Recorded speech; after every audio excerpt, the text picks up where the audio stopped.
dhidi ya Al Masry. Huku vile vile tuliwasha zile fireworks ambalo ni kosa, lakini kulikuwa kuna vitendo vingi vya vurugu za hapa na pale, ambapo kwa ujumla wake kwenye mechi ya fainali tumetozwa faini ya shilingi ya dola 35,000. Kwa ujumla tumepokea adhabu kutoka CAF ya dola 85,000 sawa na shilingi milioni 212 na laki 5. Hiyo ndiyo faini ambayo Simba Sports Club tunapaswa kulipa baada ya kutokea matendo yasiyokuwa ya kiwana michezo katika mechi zetu mbili. Tayari tumezungumza kwa upana namna gani tunapaswa kujidhibiti wenyewe kwa wenyewe kabla hatujafikia kwenye uvunjifu wa kanuni na sheria za mpira wa miguu.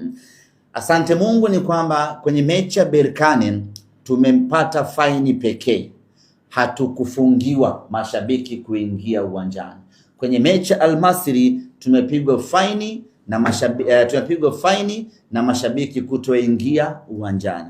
Kwa hiyo tunaitumikia adhabu hii ya kutoingiza mashabiki uwanjani kwenye mechi moja pekee, mechi dhidi ya Gaborone United.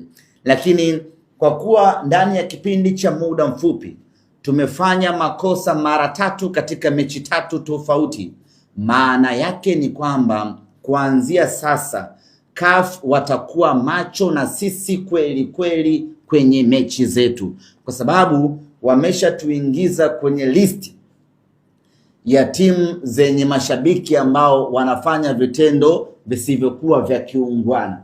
Hivyo kwenye mechi zetu watakuwa wanatupia jicho kweli kweli kuangalia, je, Simba Sports Club atabehave kama ambavyo wanafanya ama kuna mabadiliko ambayo wameyapata. Kwa hiyo tuna kila sababu katika mechi zinazokuja tuoneshe ustaarabu, uungwana wa kiwango cha hali ya juu kweli kweli, ili kuwaonesha CAF ya kwamba kuna mabadiliko makubwa ambayo tumeyapata ama kuna somo kubwa tumelipata kutokana na adhabu ambayo wametupatia.